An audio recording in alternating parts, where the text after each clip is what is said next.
This work? Does it work? What works? Why would I be that? Just yell. Hey, everybody!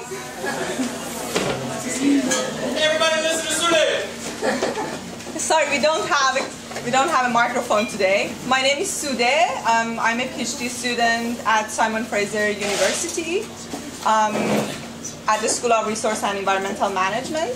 I've been hosting the PeaceTalks for the last few months. And welcome to the 7th PeaceTalks, the 7th PeaceTalk of the PeaceTalk series. These talks are part of events of an NGO that is called PeaceGeeks. PeaceGeeks is a local Vancouver-based NGO that is trying to support and build the capacity of NGOs in post-conflict and developing countries that work on humanitarian issues and human rights, peace building and accountability. We don't send volunteers to these countries. We try to support the NGOs that are in the field and all national in the region for their own operations. So that is the cool thing about us. If you have even 1 hour a week that you want to help the NGOs in other countries, you can do that through us. Vancouver PeaceTalks are our local event in Vancouver. We've had talks about different issues related to peace, from international peace to national, to the local and even to the private level, and what is peace about us. I wanted to actually ask you about a few things. First of all, we have an internet connection here. The internet is guest, and the password is be my guest, all lowercase, if you want to connect to internet. And we wanted to ask you, please tweet us or tweet the event if you usually use Twitter, at PeaceGeeks, #PGTalks is the Twitter. We have them like little written here, at PeaceGeeks, #PeaceTalks. The talk that we have tonight, why violent conflicts recur, is the first one of a series of talks that we're going to have about conflict. The next one will be by Amin Mohsen, who is the head of Department of Peacekeeping Operations of the United Nations for the Great Lake region in Africa, and he will talk about why violent conflicts recur in Africa and especially in Congo. That talk will happen in April. The Peace Talks usually happen, and they are actually planned for the first Wednesday of each month. So it will be the first Wednesday of April. And then we'll have another talk about war, peace, and global capitalization. That is by Efe Peker.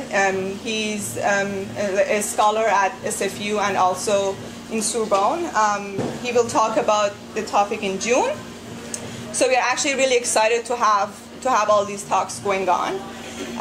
Our speaker tonight is Anastasia Chesterinina. I apologize if I said your name. Yeah, I spent a few minutes really trying to figure it out. I apologize. She's a PhD candidate in political science at UBC and a LIU scholar. She's also the coordinator of the Contemporary Conflict Group at the LIU Institute for Global Issues. She specializes in international relations and comparative politics. I'm really excited to learn about the topic tonight, why violent conflicts recur. Please welcome Anastasia. Thank you. Hello, everyone. The mic is my own decision. I hope you can hear me well. I'm trying to make this as informal as possible and therefore decided to go without it. So, as you've heard today, we're going to start talking about an extremely complicated set of issues under the title of Why Violent Conflicts Recur, the recurrence of civil wars, the recurrence of violence short of war in post-conflict societies. This is pretty much the core of my upcoming dissertation, and I am extremely thankful to the Peace Geeks of BC for inviting me here to talk about this and for giving me an opportunity to share some of the reflections on my ongoing work about both conflict processes more generally and particularly violence in post-conflict environments. I find this to be a critical topic right now, and I will try and demonstrate why throughout the talk. But particularly, post-conflict societies cannot be understood without considering the topic of violence that goes on in them. And furthermore, we need to understand the processes that go on in terms of post-conflict violence in order to structure adequate peace-building responses. And I'm sure many of you here are really interested in that. So hopefully the discussion is going to be really helpful to all of us, especially those of us who think about these environments and who come face to face with post-conflict societies. So, let me start with an outline. I will concentrate on 3 general topics today. First of all, I'll talk about what's going on in the world today in terms of the conflict trends. What kinds of trajectories do we see? Why are they important for the understanding of why violent conflicts recur? Of course, I'll provide some examples from around the world as well to just situate the crowd. Then I'll move on to the core question of the talk, why conflicts recur, and particularly talk about some trajectories of thought on this issue. I guess I'm all about trajectories today, but then hopefully trajectories will be over and I'll zoom in on the case that I'm familiar with, the case of Georgian-Abkhaz conflict in the Caucasus. This is then to be opened to Q&A and discussion. But to start, I like to start every talk with a personal story, especially if it actually relates to the talk that I do thereafter. So I'll try to do the same today. So although the conflict between Georgia and Abkhazia, my case, has been ongoing for about a century now, the actual war between the two parties happened in 1992 to 1993. So about 20 years have passed since the end of the war, and you'd think that the situation would have stabilized over that period, that things would come down. However, this is not entirely the case, and an episode from one of my recent fieldwork periods in Abkhazia in the area is really illustrative in that. So I work in Abkhazia. I go to the area sometimes and I collect personal life stories, interviews, conversations, observations. That's what I do in terms of the research strategy. So on one of those trips I wake up and I'm ready to go to the border, the most volatile area in Abkhazia. And it's very early in the morning and I'm not a morning person. And I'm already a little bit troubled by that, but what's more troubling, right before I leave, I get a phone call from the head of the police department of the border area. And this phone call was to inform me that an ambush happened at the border that night, and that there were casualties, and that there was an ongoing investigation. So, as a result of the worsening of the situation, I decide that I need to pack up and flee to neighboring Russia, which was my safe haven in the area, which I know quite well as well. The difference between myself and the people who live in the area who have gotten the news about that as well is that I indeed could flee when I got scared. On the other hand, the people there have endured this threat, the feeling of fear, for about 20 years now. And Abkhazia is not the only case that has had this constant conflict after the war and repeated cycles of violence. And I hope that this will become clear as we go through the presentation, why this could possibly be the case, what's going on in the world for this situation to be really representative of most post-conflict societies. So what is going on in the world? Important changes have taken place since the end of the Cold War. I'm just going to run through them a little bit just to give you a sense of the conflict trends, the trajectories, as I call them, that are quite important to an understanding of why so many post-conflict societies today face repeated cycles of violence. So in terms of the conflict trends, first of all, we've got a situation in which international wars, or wars between internationally recognized states, is declining and has declined for the latter decades of the Cold War and also the beginning of the 21st century. On the other hand, civil wars, or wars within internationally recognized states, have been on a dramatic rise, as we see on this graph here.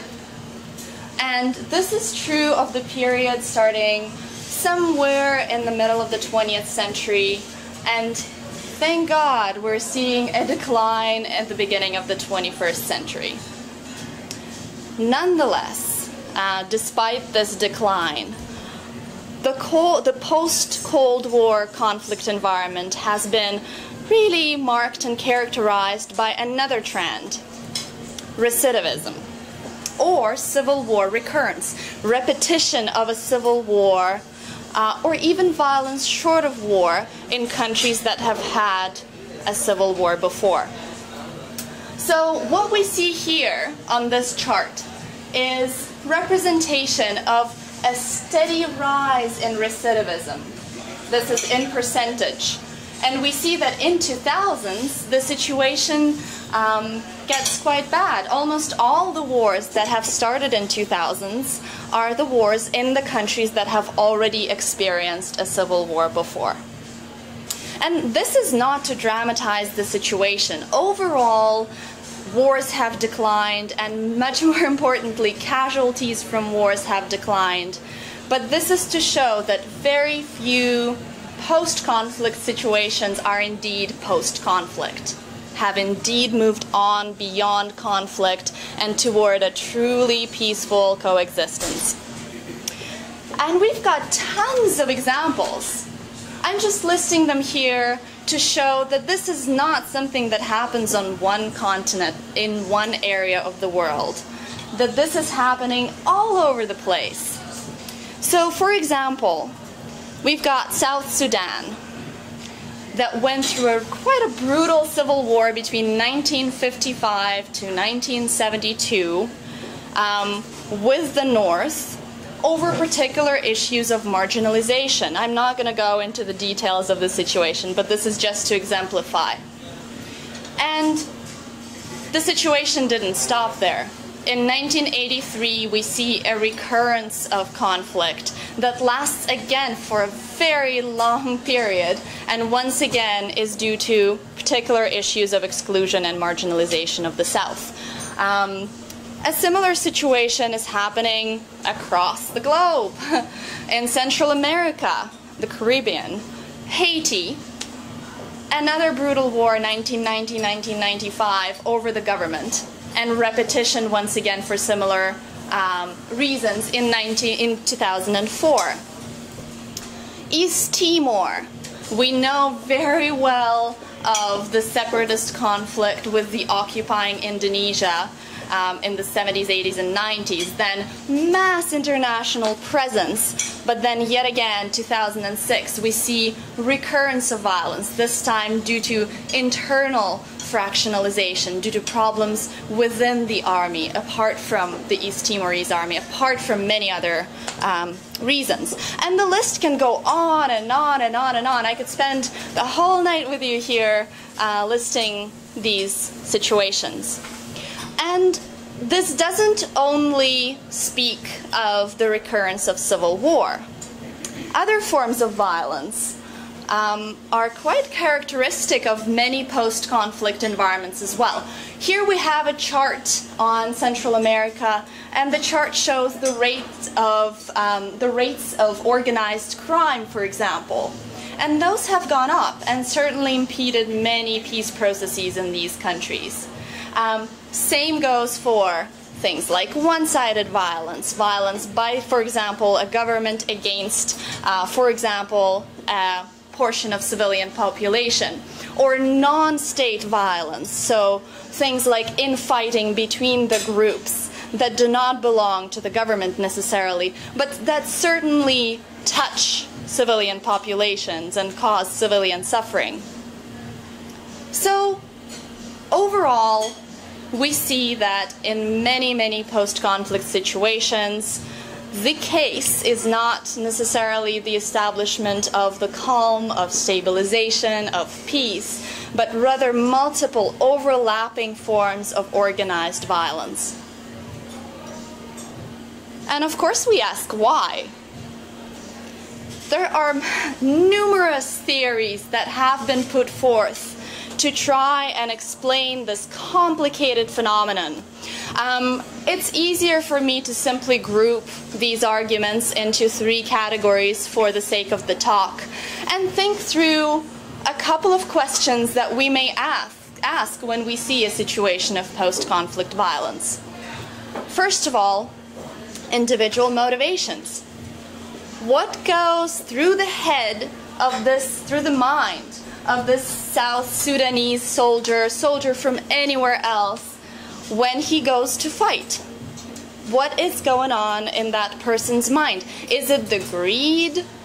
So in this particular situation of South Sudan, is he thinking about the riches that oil discovered in South Sudan could bring? Is it the certain grievances? Once again, I've mentioned before, there has been quite serious marginalization of the South, quite serious exclusion of this soldier's people from the decision-making that directly influences his life. Is it that sense of deep injustice? Or is it some kind of social norms? So, for example, ideas of true masculinity that are present in the society or in the group that he's fighting in? What's going on in this person's mind? All of these questions are extremely important when we think about the recurrence of violence, but they're not going to be enough. Responding to the questions is not going to be enough to make sense of the situation, even close to completely. We also need to think about structural issues. So this is the second and third sets of arguments. First of all, internal problems, like in this picture in Haiti.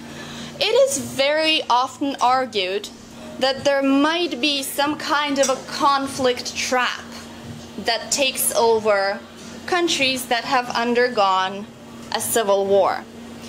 Why? Because when you have a civil war, when you have countries affected by major violence, it is very often that poverty goes up. And it has been shown that when you have high rates of poverty, it is much easier to slide back into to slide back into civil war. So this is the idea of conflict trap. Apart from that, there are many more other internal problems. What's the capacity of the state to deal with violence? Is there enough control by the state to make sure that violence is prevented? That's part of the feasibility logic. Is it feasible to have violence going on? What kind of a terrain do we have? Is it easy for armed groups to hide? What kinds also of civil wars are we talking about? It's probably going to be a very different result if we have a territorial war, a war over a territory, as opposed to a war over government, over power structures. And also, how did the war end? That is quite important. Was it a victory? Was it some kind of a peace agreement? Did this peace agreement make sense? And moving on to the third category, has this peace agreement been kind of guaranteed by other actors outside of the state that we're talking about, or the territory that we're talking about? So in the third set of arguments on external actors, Did the United Nations and other international actors, like we see in the photo here from East Timor, do any good? And if there is renewed violence, what went wrong? Is it problems with the international actors' will, commitment, resources, coordination?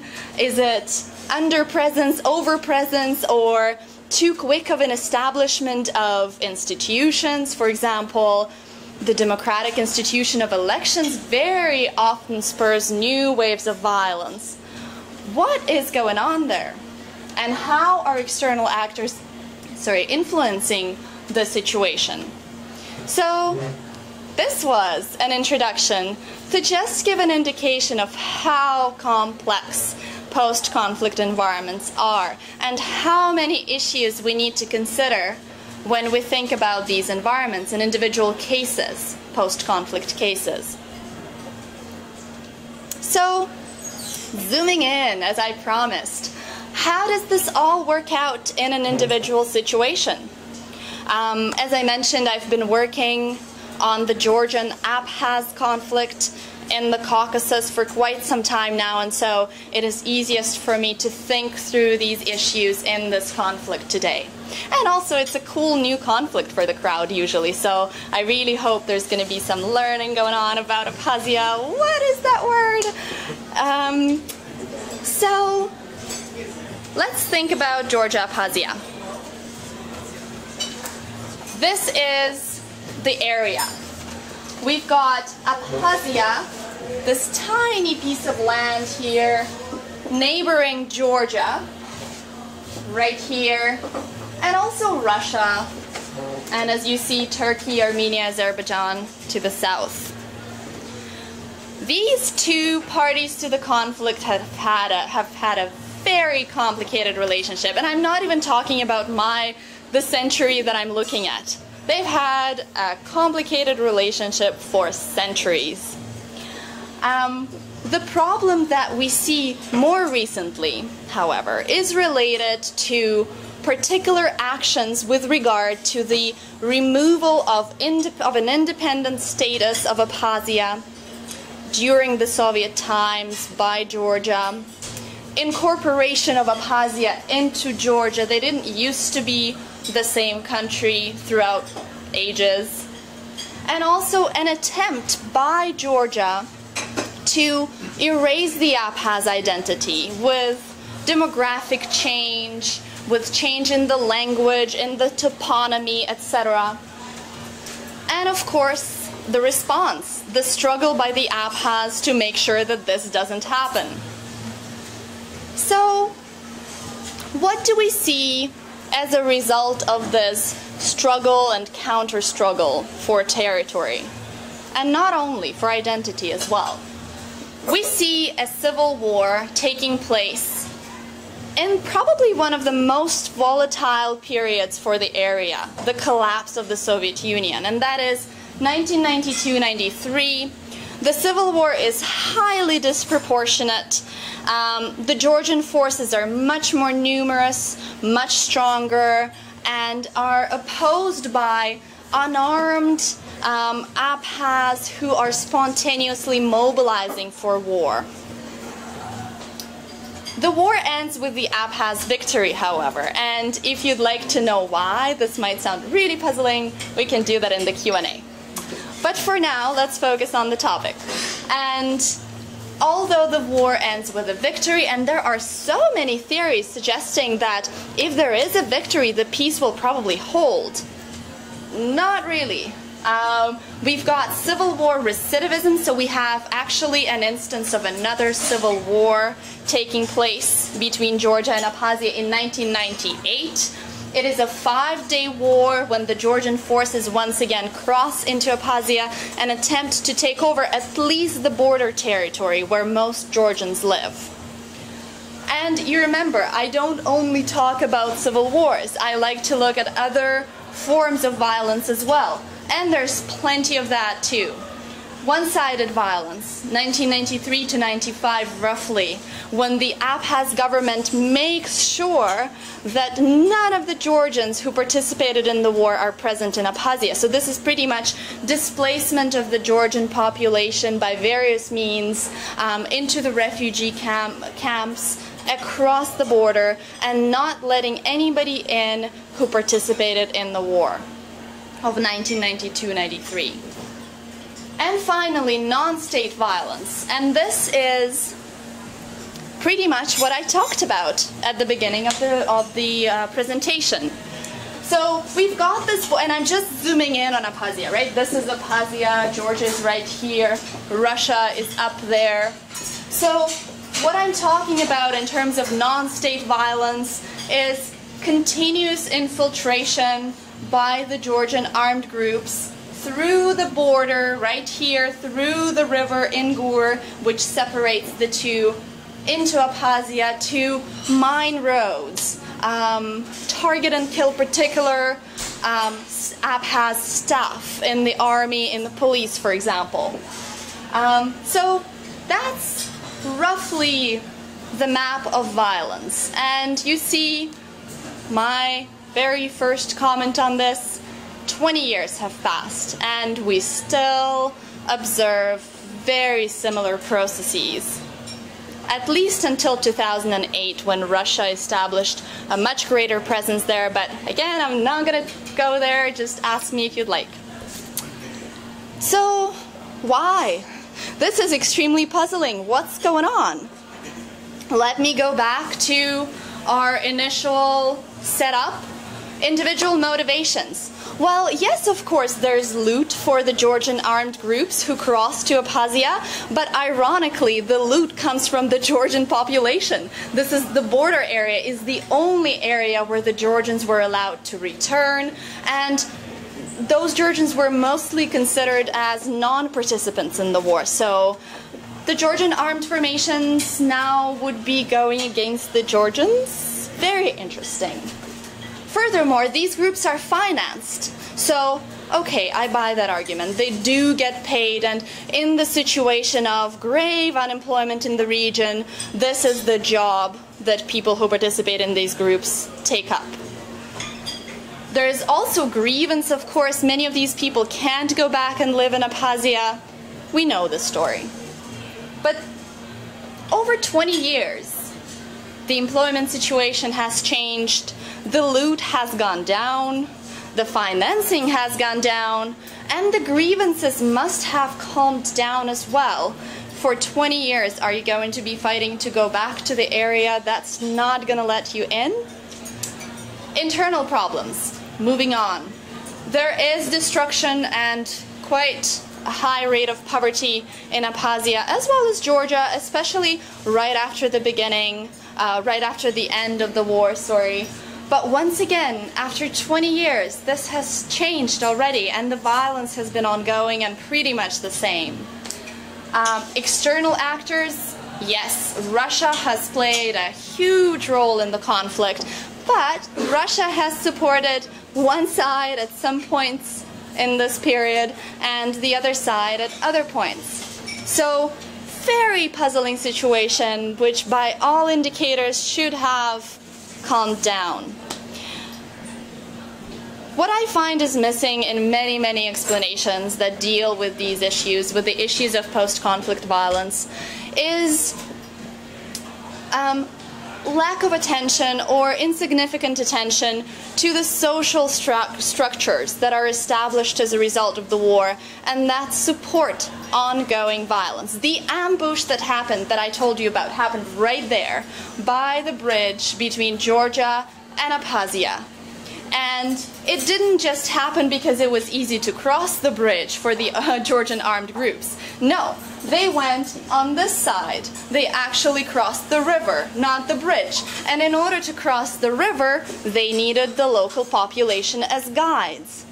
And this is point number one in the social structure. Very simply represented right now, by the way. The point number two, the local population would probably not support those armed groups coming in and would not serve as guides if the APHAS had treated them differently, if the APHAS had not pressured them from the APHAS side. And so what we end up with in this very complicated situation, where you can't have violence without the local population, but the local population is in so much fear and between the two fires, and there's so little attention toward this, is